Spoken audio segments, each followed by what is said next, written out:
이 영화를 볼까? 본 척할까? 여러분의 영화를 해부해드립니다. 안녕하세요. 영상 해부학입니다. 안녕하세요. 예, 안녕하세요.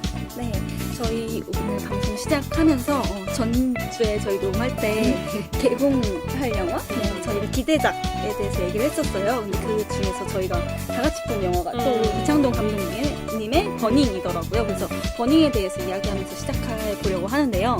다들 버닝 재밌게 보셨나요? 예. 대답을 안 하신 한 분이 여기 계시네요. 제이님은 버닝 기대작이라고 직접 말씀하셨는데 맞아요. 어떠셨어요? 저요? 너무 실망했어요.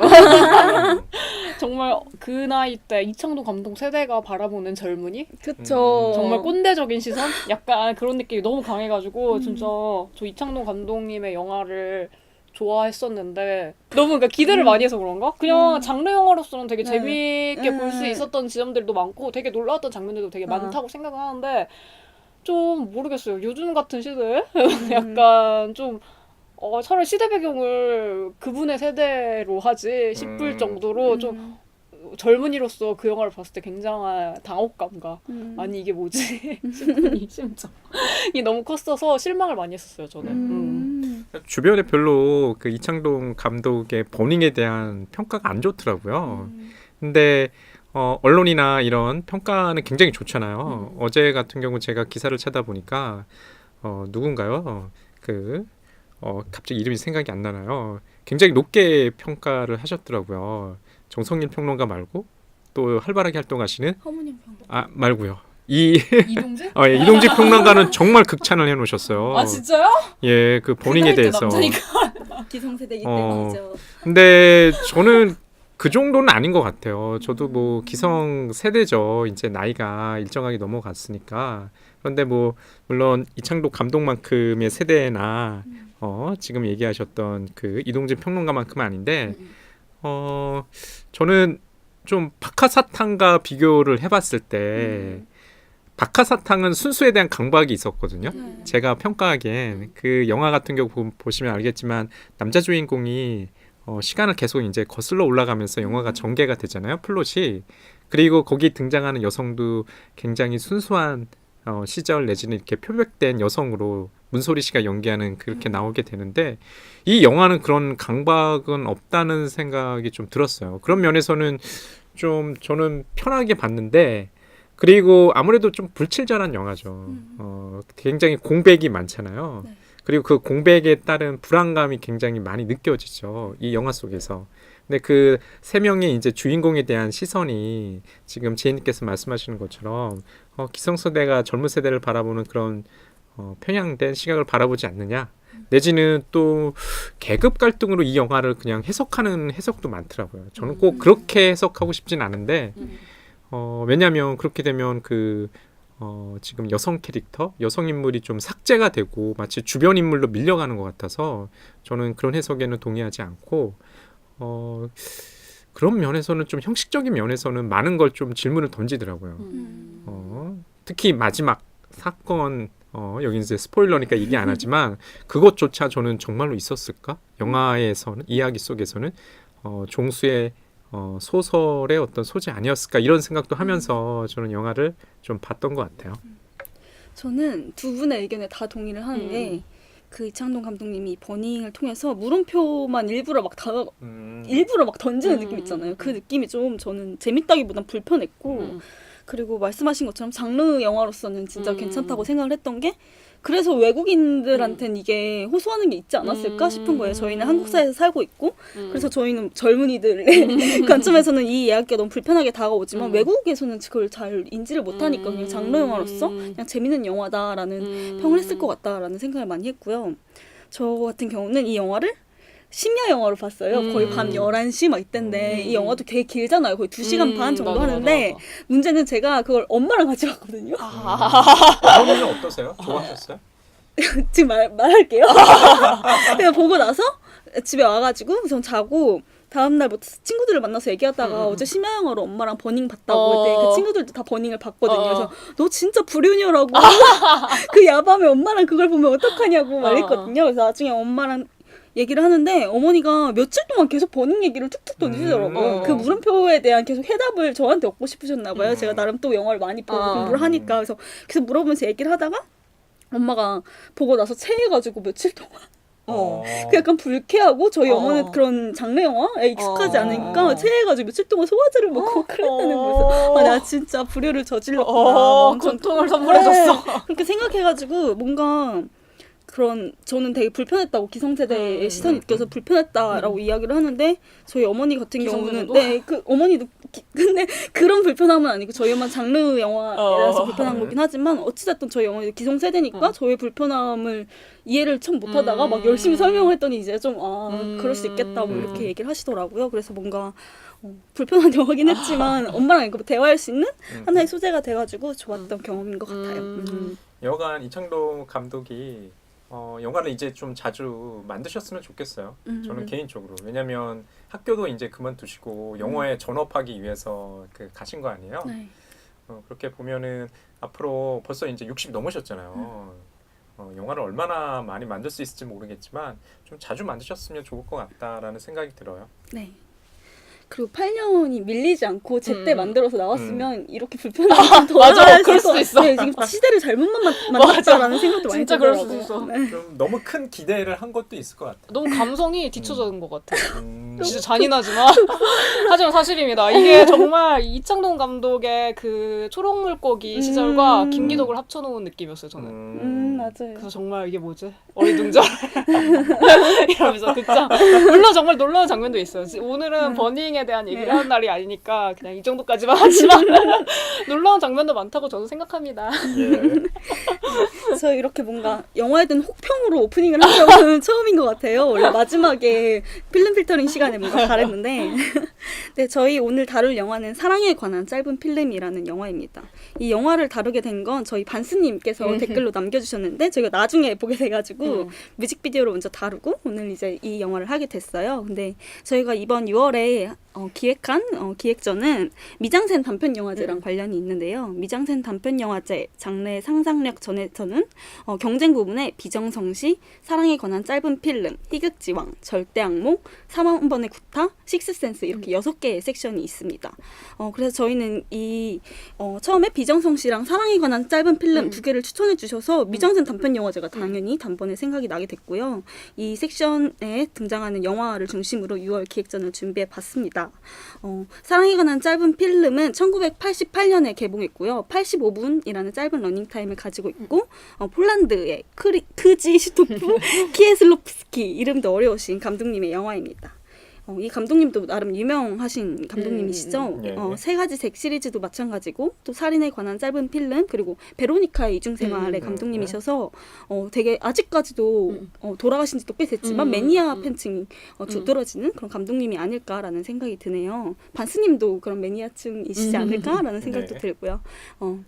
그래서 우선 사랑에 관한 짧은 필름 시작하기 전에 완벽한 스포일러부터 시작해 볼 텐데요. 오늘은 누가 준비해 주셨나요? 예, 제가 준비했습니다. 네. 지금부터 스포일러를 남발하오니 주의하여 들으세요. 완벽한 스포일러 들어가겠습니다. 지금 키슬로프스키의 사랑에 관한 짧은 필름은요. 여러분들 다 알다시피 텔레비전 영화 10개 중에 사랑에 관한 편을 편집해서 영화로 이제 만든 경우이죠.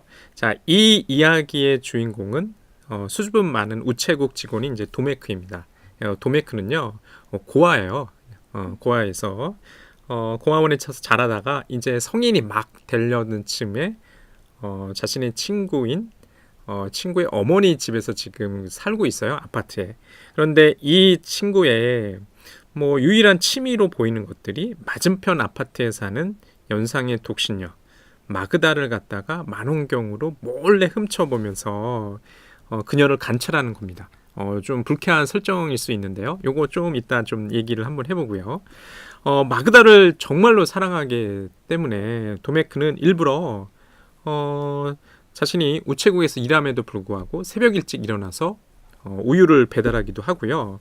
일부러 그녀를 갖다가 관찰하기 위해서 가짜 손금표를 만들어가지고 우체국으로 그녀를 찾아오게 하죠. 상대방 입장에서는 굉장히 불쾌한 일이겠죠. 그것도 한 번이 아니라 한 2번 정도 그렇게 사건을 갖다가 만들게 되는데요. 그리고 그뿐만 아니라 마그다 편지를 몰래 훔쳐다가 보기도 하고요. 아니면 마그다가 다른 사람과 사랑을 나누려는 그 참에는 가스 고장 신고를 내가지고 그걸 방해하기도 합니다. 이렇게 지금 보시게 되면은 도메크는 항상 마그다의 곁을 돌면서요.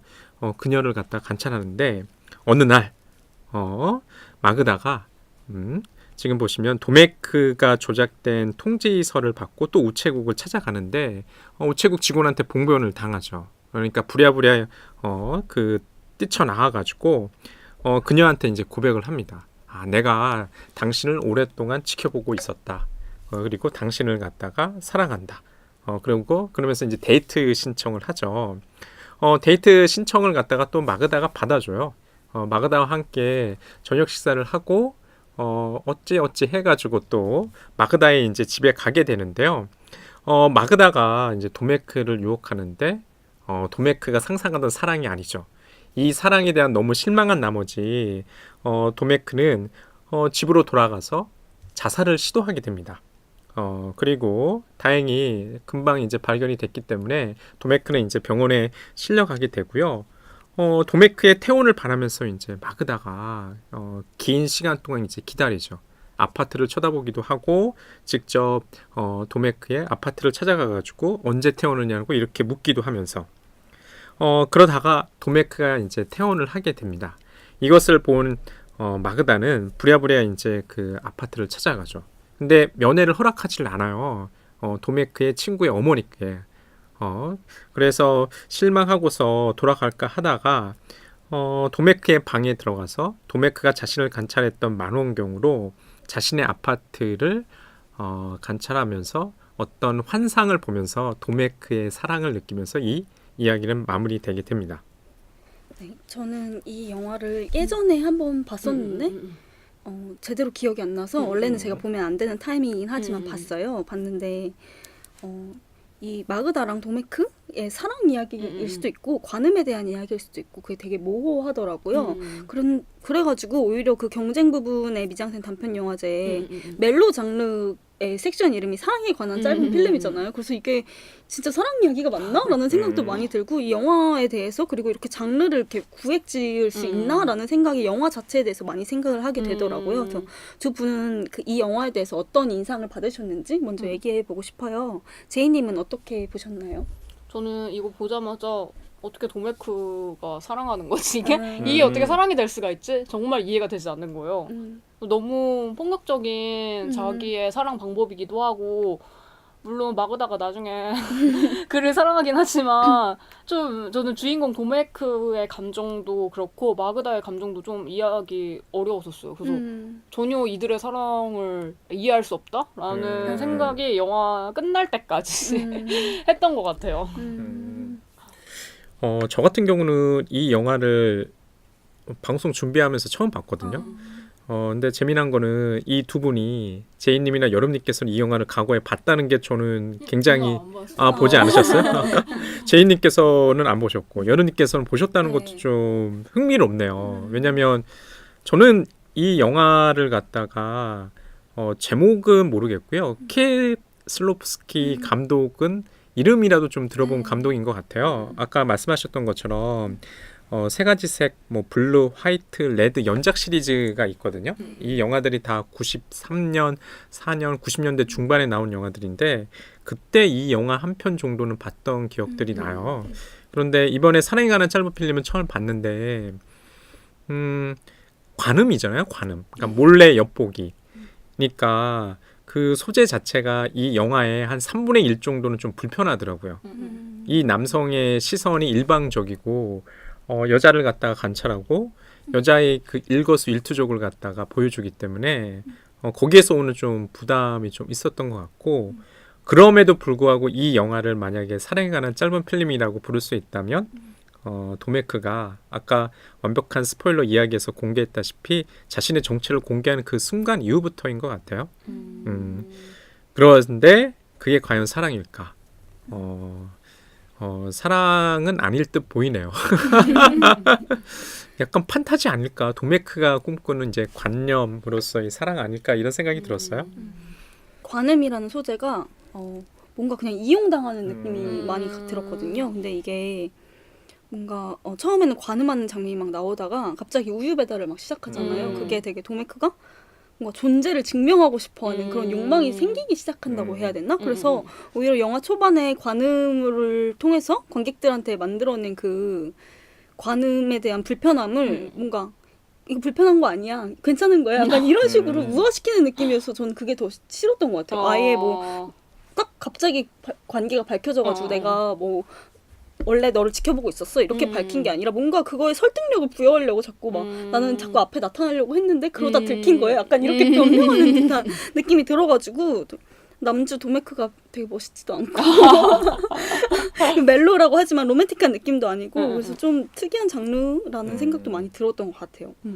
근데 그래도 제일 인상 깊었던 건 그 관음이 소재이면서도 동시에 좀 형식적으로 이용된다는 느낌을 많이 받았어요. 그게 망원경으로 안을 들여다보기 때문에 그 창문이 계속해서 프레임을 형성하더라고요. 그래서 전 이 영화의 프레임이 제일 핵심이지 않을까라는 생각을 많이 했는데 이 프레임에 대해서는 어떻게 생각하셨나요? 저는 이 영화 보면서 그 도메크가 바라보는 마그다의 집 장면에 있는 창문 같은 게 되게 만화 같더라고요. 그래서 만화를 볼 때 우리가 프레임을 선택해서 보잖아요. 그리고 또 그냥 영화를 볼 때는 보통 프레임 문제를 인식하기가 어려운데 이 영화 자체는 아예 창문으로 그게 드러나고 우리가 마치 선택해서 보는 듯한 느낌이 드니까 프레임 문제를 인식하게 만들더라고요. 그래서 그 도메크가 나중에 마그다한테 결국 데이트를 신청하면서 그녀와 이렇게 대면하게 되는 것도 어떻게 보면 그 창문이란 프레임을 스스로가 없앤 거잖아요. 근데 그런 거를 좀 상징적으로 보여주는 장면이 있는데 그 중에 하나가 처음에 시작할 때 타이틀이 뜰 때 주인공이 저 멀리서 이렇게 와요. 근데 그러는 동안 그 화면의 절반 자체가 바닥으로 채워져 있어가지고 이게 뭔지는 모르겠는데 아무튼 이렇게 가려져 있어가지고 윗부분밖에 우리가 못 보는 거예요. 그래서 그런 식으로 그런 프레임 문제를 드러나고 또 도메크가 거기서 이렇게 화면으로 점점 다가올수록 그 프레임 자체를 약간 발로 차는 듯한 느낌으로 없애버리더라고요. 그래서 좀 그런 게 되게 흥미롭다. 그러니까 이 감독이 크시스토프가 왜 이 당시에 인기가 많았는지 알 법한 부분인 것 같더라고요. 좀 그런 식으로 형식적으로 이용한 것 자체가 되게 그리고 필름 자체도 우리가 오래된 영화를 봐서 그런 걸 수도 있는데 되게 뭔가 스타일리시해 보이잖아. 맞아요. 약간 그런 거를 적절히 사용해가지고 이 당시에 팬분들이 되게 많지 않았나라는 생각을 했었던 것 같아요. 그러니까 우리 지인께서는 촬영상에 있어가지고 그런 이제 프레임을 잘 보신 것 같아요. 저는 그렇게 그런 것들을 주의하면서 보지는 않았거든요. 그 지금 도메크가 상대방 마그다를 관찰할 때 그 창의 이제 프레임이라든지 그러니까 그렇게 생각해 보면 영화라는 것 자체가 기본적으로 관음의 어떤 수단이나 도구인 것 같아요. 우리가 상대방의 삶을 갖다가 몰래 엿보고 있다. 카메라의 시선이라는 게 다 그렇잖아요. 아까 이제 얘기 드린 것처럼 이 영화는 이제 관음 내지는 몰래 창에서 이제 엿보기 때문에 거기서 오는 불쾌감들이 있을 수 있죠. 요새 이제 영화를 보시는 여성들이 봤으면 또 어땠을까라는 생각 좀 들어요. 아까 제이님께서 이 사랑은 사랑이 아니라고 얘기하잖아요. 단호하게. 그렇게 얘기하시는 분들 많을 것 같아요. 게다가 요즘에는 뭐 미투다 내지는 이런 젠더 이슈, 페미니즘 이슈가 굉장히 많이 나오는 시절이니까 이때는 이게 아름답다고 포장이 됐을 것 같아요. 근데 이 감독도 아름답다고 포장하기 위해서 이 영화를 만든 것 같은 생각은 안 들어요. 오히려 진짜 이게 사랑이라고 말할 수 있어? 라는 질문을 던지고 싶어가지고 만든 듯한 느낌? 근데 그 10개 시리즈가 다 그렇다고 하더라고요. 그래서 저는 인상 깊었던 장면 중에 하나가 그 망원경으로 막 이렇게 보잖아요. 마그다가. 근데 그런 망원경으로 보는 장면이 나오고 그 마그다의 모습이 나와요. 도메크가 이렇게 보는 장면이 나오고. 근데 정확히 그냥 창문만 나와야 되는데 뭔가 동그란 거울이나 유리 같은 그 화면에서 이렇게 확대돼가지고 약간 돋보기처럼 그렇게 또 나오거든요. 그래서 뭔가 프레임 내에 프레임이 있고 그 안에 또 프레임이 있는 그런 느낌이더라고요. 근데 그게 저는 이 영화에서 중간중간은 아니지만 마지막쯤에도 또 환상씬이 되게 중요하게 등장하잖아요. 그래서 그게 뭔가 프레임과 프레임을 계속 중첩되면서 결국에는 도메크가 바라보고 있는 마그다도 임속에 갇힌 환상이야라는 생각이 들어서 이 영화 자체에서 계속해서 등장하는 관음되어지는 대상인 마그다의 모습도 그냥 환상이 아닐까라는 생각이 들더라고요. 그래서 아까 말씀하신 것처럼 이게 정말 사랑이라고 말할 수 있어? 라는 게 그냥 우리가 환상 속에 가지고 있는 그 사랑의 관념 중에 하나로서 관음에 대한 걸 이야기하고 있는 게 아닐까라는 생각이 들었던 것 같아요. 그리고 또 이런 관음이 보여주는 긴장감이 있잖아요. 거기서 서스펜스도 느껴지고 이거에 대해서 제이님은 어떻게 생각하시나요? 저는 그 서스펜스 때문에 이 도메크가 사랑이라고 착각한 것 같거든요. 그 롤러코스터 뛰는 것처럼. 원래 사랑할 때 막 진짜 그 사람을 사랑할 수도 있는데 그런 긴장감 때문에 사랑이라고 착각하는 경우도 굉장히 많잖아요. 그래서 그런 부분이 좀 결정적으로 느껴졌던 장면 중에 하나가 그 같이 사는 친구 어머니께서 지금 우리나라로 치면 미스 코리아, 미스 폴란드 하는데 같이 볼래? 이랬더니 도메크가 아니요. 뭐 별로 관심 없는 것처럼 저 이제 공부하러 갈래요. 이러면서 방으로 들어갔잖아요. 그래서 공부는 안 하고 밖에서 하라는 공부는 안 하고 밖에서 그 망원경으로 마그다의 집을 바라보는데 약간 그런 모습 자체가 좀 미인대 같은 경우는 전혀 스릴이나 서스펜스가 없잖아요. 왜냐면 이미 다 주어져 있는 우리가 볼 수 있게 만들어진 관음이니까. 근데 직접 스토킹을 한다는 것 자체는 되게 스릴이 있고 뭔가 긴장되고 약간 이런 것에 매료된 도메크의 모습을 보여주는 걸 보면서 저는 그런 거랑 도메크가 사랑을 헷갈려하는 거 아닌가? 라는 생각을 많이 했던 것 같아요. 여기도 이제 보게 되면은 그 도메크의 나이가 한 19살? 아마 우리 나이로 한 20 정도로 성인이 막 된 나이고 아마 이 인물을 보시게 되면 아까 그 이야기에서 소개시켜 드렸다시피 고아예요. 그러니까 가족, 아버지, 어머니와 이렇게 성장하지 않고 고아원에서 이렇게 쭉 자라다가 성인이 돼서 자신의 친구 어머니와 살고 있죠. 저는 처음에 그게 어머니인지 잘 몰랐어요. 친구의 어머니인지. 그러니까 중간에 이제 공개가 되죠. 친구는 어디 갔냐면 UN 평화유지군 그 활동으로 다른 나라에 가 있어요. 뭐 중동인가 아프리카인가 가 있고 본인이 그 기간 동안 친구의 어머니와 사는데 그것도 굉장히 이상한 것 같아요. 아니 설사 친구 어머니가 원해도 안 살 것 같거든요. 저 같은 경우 불편할 것 같거든요. 굉장히 굉장히 불편할 것 같은데 친구 어머니와 살아요. 근데 친구 어머니가 어머니의 역할을 담당하죠. 그러니까 나중에 보면은 마그다가 이제 찾아올 때도 보면은 중간에서 이렇게 커트해 버리잖아요. 그것도 굉장히 무섭더라고요. 마치 자신의 아이를 보호하기 위해서 저 성인 여성을 밀어낸다는 느낌이 있고 왜 만남을 갖다가 그냥 허락하거나 주선하지 않고 저 사람한테 자신의 이제 도메크한테 판단하지 않게 이렇게 판단하게 내버려 두지 않을까. 그것도 좀 이상해 보이더라고요. 그리고 자기도 사실은 그 도메크가 이런 몹쓸 습관이 있다는 거 알잖아요. 자신이 여성임에도 불구하고 자신도 보거든요. 근데 그런 것도 좀 이상하더라고요. 이 영화 속에서 보면.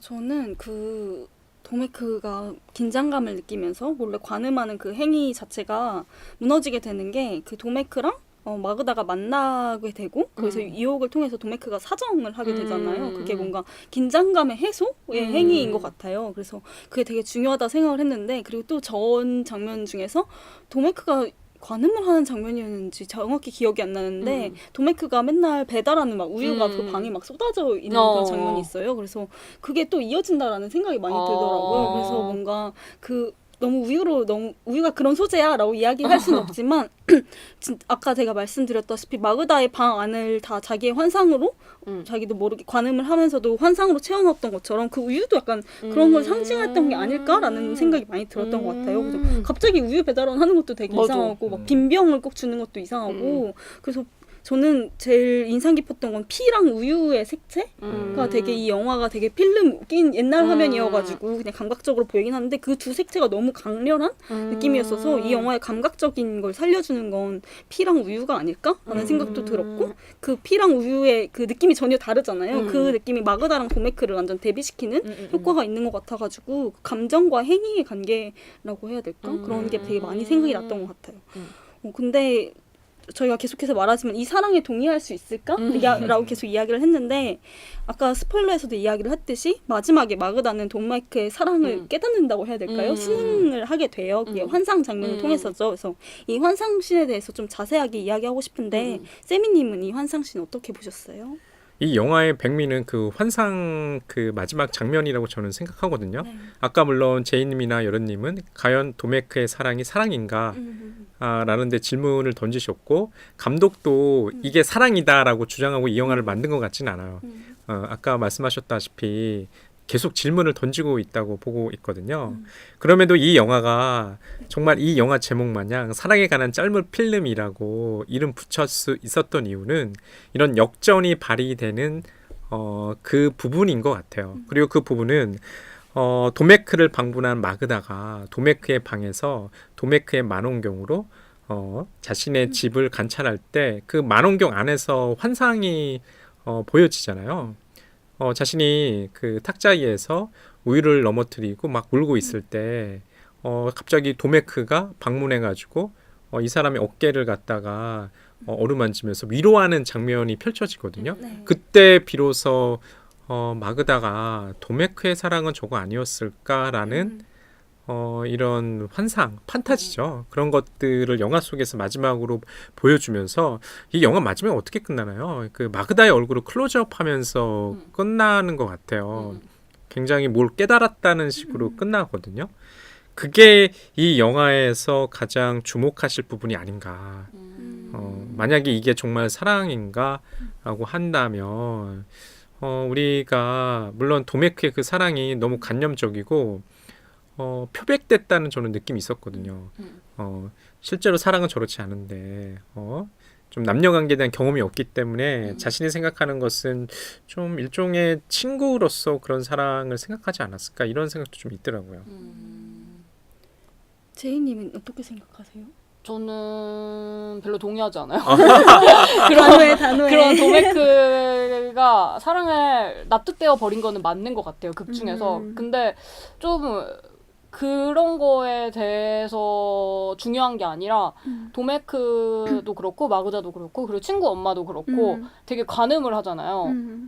근데 그런 게 되게 그러니까 사랑이라는 것 자체가 애초에 관심에서 시작되는 거니까 관음을 할 수밖에 없기도 한데 약간 저는 그런 게 사랑이라면 좀 상대방한테 너무 폭력적인 느낌이 강해가지고 저는 전혀 동의하고 싶지 않고 차라리 오히려 약간 이런 행위 자체를 드러나게 하면서 이 영화 제목도 사랑에 관한 짧은 필름이잖아요. 영재가 뭔지는 모르겠는데 아무튼 약간 그래서 약간 필름에 이 방점을 두고 이 영화를 봐야 되지 않을까라는 생각이 저는 들더라고요. 왜냐면 그렇게 바라보는 것 자체가 바라보는 행위 자체를 즐거워하는 거지 사랑하기 때문에 바라본다고 읽으면 너무 위험한 생각인 것 같기도 하고 되게 영화를 바라보듯이 이들이 반대편 상황을 바라보기 때문에 그 친구 엄마 같은 경우는 진짜 재밌게 보잖아요. 저는 되게 이 친구 엄마가 되게 미스터리한 인물 같다는 맞아요, 생각을 많이 맞아요. 했거든요. 그래서 그런 거를 봤을 때 되게 영화를 보는 행위 자체가 우리한테 관음하는 행위이니까 약간 그런 식으로 느껴지게 만들어지더라고. 그런 아까 말씀하신 판타지 장면 같은 경우도. 그래서 저는 그런 게 좀 영화에 대한 이 영화에 대한 영화 이야기가 아닐까라는 생각이 들더라고요. 영화도 어찌됐든 영화를 만들기 위해서 무언가를 관음해야 되고 또 관음을 잘해야 돼. 그리고 또 심지어 그 대상을 사랑해야 되잖아요. 그러니까 그래야지 영화가 만들어지니까 좀 관음에서 사랑으로 가는 영화의 과정의 모습을 보여주는 장면이라고 저는 느꼈으면 좋겠어요.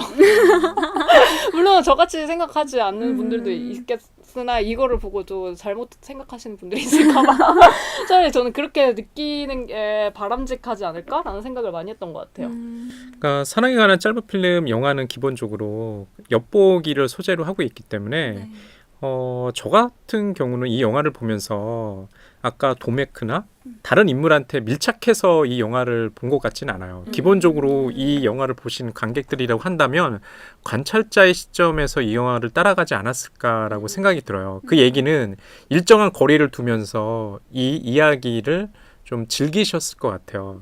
만약에 아까 우리 여름님께서 말씀하셨던 것처럼 이 영화는 사랑에 관한 짧은 필름이 아니라 필름에 관한 사랑을 키에슬로프스키가 얘기한 거다라고 한다면 그렇게 봐도 재미날 것 같아요. 만약에 정말로 이 사랑을 옹호하고 싶었으면 감독은 더 밀착되게 영화에 대한 촬영과 또 내지는 편집을 구성하지 않았을까?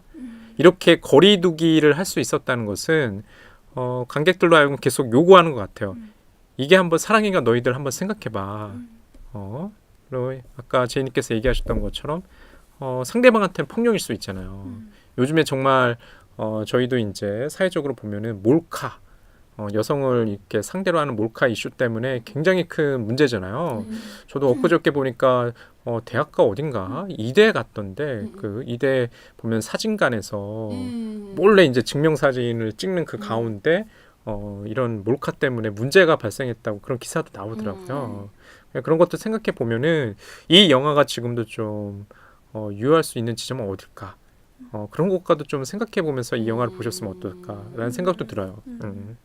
저도 제이님 말씀, 세미님 말씀에 동의하는 게 그리고 좀 말씀을 들으면서 생각이 좀 바뀐 것 같아요. 이 영화가 사랑에 관한 짧은 필름이라면 결국엔 필름에 대한 영화인 것 같거든요. 그래서 이 영화가 굉장히 영화에 대한 영화라는 생각이 또 많이 드는 게 이게 관음이 소재잖아요. 그래서 계속해서 시각적으로 어떻게 보여지는지 그 프레임을 막 직접적으로 드러내면서 하는데 저는 그럼에도 불구하고 이 영화가 되게 숨죽이면서 보게 되거든요. 오히려 그게 되게 조용히 봐서 근데 그런 긴장감을 깨는 게 그 도메크가 계속해서 마그다한테 거는 전화 벨소리인 것 같아요. 그게 할 때마다 저한테 약간 경각심을 일으키듯이 그러면 돼.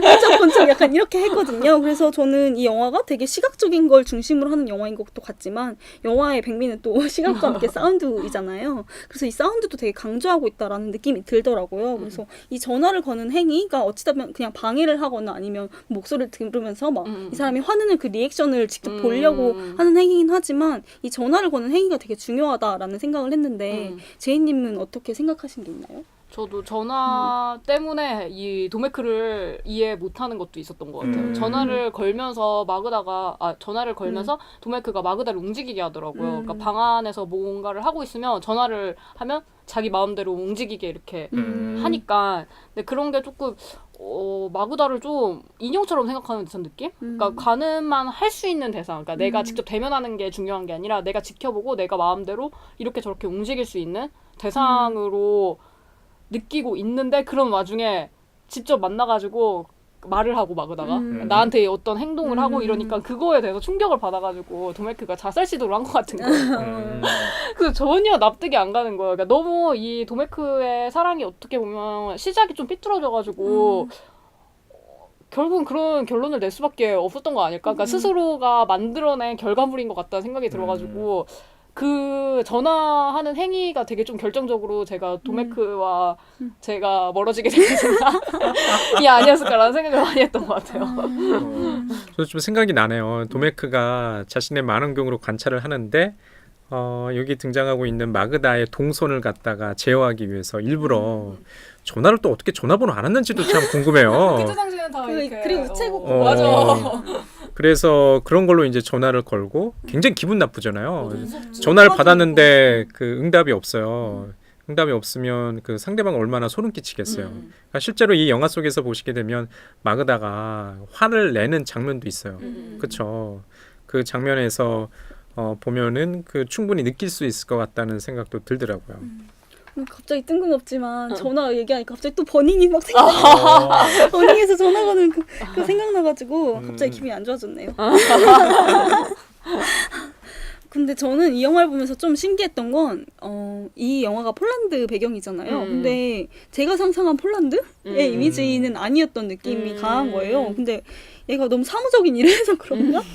그런 거 싶기도 하고 뭔가 우유 배달할 때도 뭔가 유럽에서는 막 다정하게 아침에 가가지고 막 할 것 같은데 문 앞에 두고 가라고 막 이렇게 하고 빈병 달라고 막 이렇게 하고 너무 그런 사무적인 느낌도 있고 되게 딱딱하고 색채 자체도 뭔가 어둡고 침침한 느낌이잖아요. 그래서 여기서 나온 폴란드라는 시대 배경이나 아니면 그냥 공간적 배경은 어떻게 보셨는지 들어보고 싶어요. 세미님은 어떻게 보셨나요? 일단 이 영화가 88년도 작품이니까요. 대략적으로 뭐 87년 뭐 요 정도 이렇게 촬영하거나 제작됐겠죠. 예, 그렇게 생각해 보면 아직 폴란드는 공산주의 체제였을 것 같아요. 그래서 이 영화 보신 분들이면 알겠지만 시간적으로는 그 맥락이 지금처럼 자본주의 시장 경제를 받아들이지 않기 전에 공산주의 체제였다고 이렇게 생각하시면 보면 좀 재미날 것 같다는 생각을 했거든요. 그리고 우리 여러분께서 잘 지적하셨다시피 이 공간이요 아파트예요. 우리가 보통 유럽을 이렇게 갔다 오거나 여행한 사람들한테 들어보면 물론 아파트가 있긴 있지만 아파트 주거 공간이 그렇게 우리처럼 뭐 50% 이상 이렇게 도시와 그 결과물로 이렇게 있지는 않잖아요. 오히려 단독 주택이나 이런 데를 더 선호하고. 근데 여기 이제 보시게 되면 거의 한 20층 정도로 굉장히 고층 아파트죠. 네. 그리고 도메크가 마그다를 관찰하는 것도 반대편 아파트에서 상대 아파트를 관찰하거든요. 회색빛의 그 아파트에 아까 우유를 배달해 가더라도 굉장히 사무적으로 답변하고요. 네. 여기서 지금 남자 주인공이 일하는 공간도 우체국입니다. 네. 아까 저희가 완벽한 스포일러에서 이야기해서 말했다시피 그 장난 때문에 마그다가 몇 번 우체국을 찾아가거든요. 네. 거기 우체국 직원이 공무원이죠, 공무원. 굉장히 사무적이고요. 나중에는 오히려 마그다를 재촉하잖아요. 우리가 거짓말하는 줄 아느냐, 어디서 이제 수작을 부리느냐 이런 식으로 고함을 쳐요. 이런 것만 보더라도 굉장히 아파트라는 공간과 이 시간을 갖다가 보시면 마그다의 삶이 굉장히 좀 건조하다는 느낌이 좀 있는 것 같아요. 굉장히 건조하고 이 사람이 무슨 일을 하는지 잘 모르겠어요. 솔직히 저는 영화를 보면서. 그림 그리는 사람 아니에요? 그래요? 그런 왜 그런가? 그 남자랑 맨날 이렇게 그림 그리잖아요. 저는 모르겠더라고요. 직장인은 아닌 것 같고 왜냐하면 아침마다 나가진 않으니까 그렇다고 일을 하는 것 같진 않은데 뭐 하는 사람일까라는 생각을 좀 했던 것 같아요.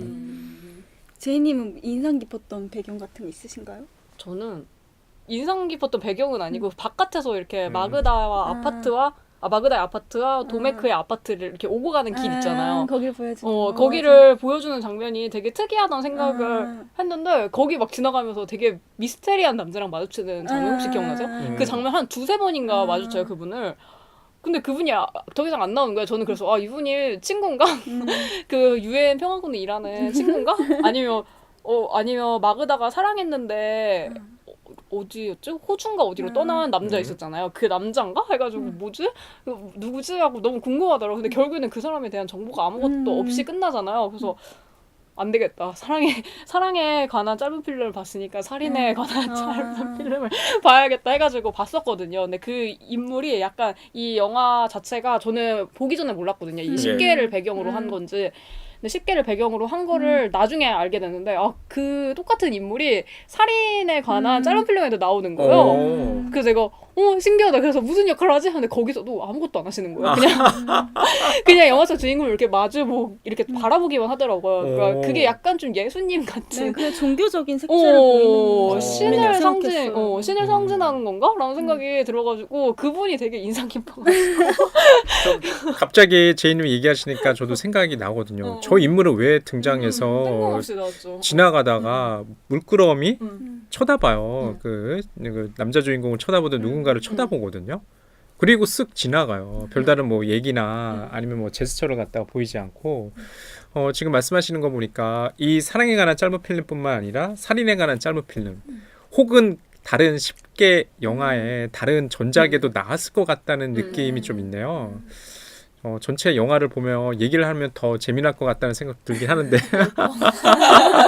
10번 보실 분.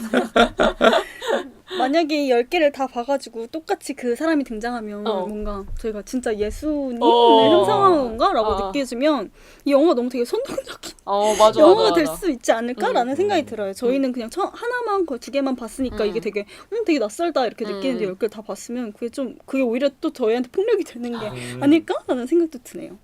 그리고 좀 얘기를 하다가 어렴풋이 나온 거긴 하지만 마그다의 직업이 뭔지 이야기를 할 때 저는 저랑 제이님은 화가 같다라고 어. 생각을 했잖아요. 그래서 저는 인상 깊었던 게 그 도메크가 도망치고 나서 마그다가 막 전화도 하는데 안 받고 막 찾으려고 막 하는데 그 창문에 대고 글씨를 막 써가지고 보여주고 미안하다고 돌아오라고 이렇게 하는데 그게 자신의 그림을 찢어가지고 그 뒷면에 하거든요. 그래서 전 그게 되게 중요하다라는 생각을 했던 게 마그다 같은 경우는 오히려 감상적인 것을 배제하고 난 되게 이성적으로 사랑을 판단하려고 하고 도메크는 되게 진짜 사랑 이데올로기에 휩싸여 있는 인물처럼 나오는데 오히려 그림을 그리는 일이 좀 감상적인 일이고 우체국 사무일이 더 이성적인 일이잖아요. 그래서 뭔가 둘의 대비를 그런 식으로 나타낸 거고 나중에 그 그림 뒤에다 글씨를 쓴 것 자체가 마그다가 자신이 진짜 원하는 게 뭔지 깨달은 그 장면 같아가지고 그 소재가 되게 중요하다, 직업이 중요하다 이렇게 생각을 했었는데 당연히 아실 줄 알았는데 모르셔가지고 그 인물의 직업과 그 보이는 행동이 좀 상반되네요. 그렇죠. 우체국 직원과 예술가 그 화가라는 직업이 보이는 게 좀 상반된 것 같아요. 오히려 화가 마그다라는 여성이 더 현실적인 사랑에 대한 태도를 지니고 있고 우리 도메크는 오히려 관념적이고 굉장히 판타지스러운 이상스러운 사랑에 대한 태도를 지녔으니까 청취자 여러분들도 좀 그거 보시면은 좋을 것 같다는 생각이 드네요. 네. 저희 오늘 이렇게 사랑에 관한 필름에 대해서 이야기해 보았는데요. 반스님의 추천으로 하긴 했지만 뭔가 저희가 이 사랑이 맞냐 아닌가에 대해서 논쟁이 있었잖아요. 그래서 오히려 더 필름 필터링 시간이 기다려지는 것 같아요. 이 필름 필터링 같은 경우는 사랑에 대한 확답보다는 이 영화에 대한 확답이니까 아까 말씀하신 것처럼 이게 정말 필름에 대한 영화라면 지금 필름 필터링 하는 이 시간이랑 맞닿아 있지 않을까라는 생각이 드네요. 이 영화를 볼까 아니면 본 척 해야 될까? 필름 필터링 어떻게 내려주실까요? 저는 저희 방송을 들었으면 봐도 되는데 안 듣고는 보지 마라. 왜냐면 굉장히 위험한 생각을 씹어줄 수 있는 요즘에 몰카 때문에 엄청 논란이 많잖아요. 근데 조금 그러니까 물론 이 감독님은 그걸 의도한 것 같지는 않아요. 그리고 물론 저희 영상 해부학을 청취하시는 분들의 지적 수준을 따르면 그렇게 제가 우려한 대로 행동하지 않을 거라고 저는 믿습니다. 하지만 그래도 너무 위험한 영화 아닌가라는 생각을 저는 보자마자 했기 때문에 되도록이면 영상해부학을 듣고 영화를 보시는 게 어떨까. 왜냐면 저희처럼 이렇게 정말 사랑일까? 정말 이게 뭘까?라고 질문을 던지면서 보는 분들도 정말 많죠. 그리고 영상해부학 청취자분들은 아마 그러시는 분들일 거예요. 그래도 저는 믿긴 하지만 여러분들을 믿긴 하지만 그래도 혹시 모르니까 미연의 범죄를 방지하기 위해서 저는 보지 말아라. 본 척해라 그냥 라고 추천해드리고 싶습니다. 그러셨군요. 이 영화를 보거나 아니면 이 방송을 듣는 청취자 여러분들이라고 한다면 굉장히 좀 영화에 대한 애호가이실 것 같아요. 이 영화를 선택하신다면. 저는 사실 이 영화를 보고 나서는 큰 감흥은 없었거든요. 근데 이렇게 얘기를 나누다 보다 보니까 아까 제니께서 그런 표현하셨잖아요. 이 영화는 사랑에 관한 짧은 필름, 사랑에 관한 영화가 아니라 영화에 관한 사랑을 감독이 그런 엿보기를 통해서 보여준 거 아니냐라고 이렇게 해석을 내려주셨어요. 그거 듣고 보니까 이 영화가 정말 영화를 좋아하시는 우리 영상해부학 청취자 여러분들이라고 한다면 한번 보셔도 좋지 않을까. 저는 추천드리고 싶어요. 왜냐하면 영화에 대한 어떤 고민을 잘 보여주는 거 아닌가라는 생각이 들었고 키에슬로프스키가 왜 대가인가 지금도 이렇게 많은 사람들이 영화를 갖다가 좋아할까 그리고 우리 미장센 영화제에서 한 코너로서 제목을 갖다가 가져왔을까 이게 사랑의 방점이 찍혀 있는 것 같지는 않아요. 이 영화는 강조점은 필름에 찍혀 있는 것 같거든요. 예, 그래서 저는 추천을 드리고 싶고 추천을 드리는 또 이유 중에 또 하나는 이 영화 굉장히 짧아요. 그렇죠. 보통 요즘에는 거의 120분 이상 영화가 되잖아요. 근데 이 영화는 한 90분 정도로 아주 짧은 시간 안에 영화에 대한 고민을 갖다가 스스로한테 던지면서 좀 즐겁게 보내실 수 있을 것 같아요. 오늘은 두 분의 판정이 갈렸네요. 근데 저는 두 분 다 동의를 해가지고 물론 제가 오늘은 판정을 내리는 시간은 아니지만 저도 약간 고민되는 시간인 것 같아요. 근데 그래도 저도 추천한다면 세미님의 의견을 따르는 것 같아요. 이 영화가 85분 정도 남짓되거든요. 그래서 저는 이 85분이라는 시간 동안 그래도 이렇게 구성을 촘촘히 한 영화를 너무 오랜만에 본다라는 생각이 들더라고요. 그래서 그리고 요즘에 버닝 아까 말한 것도 그렇고 긴 영화에 너무 약간 지쳤거든요. 그래서 약간 짧은 시간 동안 영화를 즐기고 싶으시다면 한번 보시는 게 어떨까라는 생각이 드네요. 저희 오늘 이렇게 반스님의 추천으로 사랑에 관한 짧은 필름에 대해서 이야기해 보았는데요. 많은 청취자 여러분들이 이렇게 댓글 하나만 남겨주셔도 저희가 이렇게 1시간 동안 풍성한 이야기를 할 수 있으니까 많은 분들 댓글 남겨주셨으면 좋겠고 구독 꼭 클릭해 주셨으면 좋겠고요. 저희가 그래도 요즘 좀 구독자 수도 늘고 네, 청취율도 좀 높아져가지고 기분이 좋아요. 그러니까 이 기세를 몰아서 많은 추천과 많은 좋아요, 구독 눌러주시면 좋겠습니다. 감사합니다.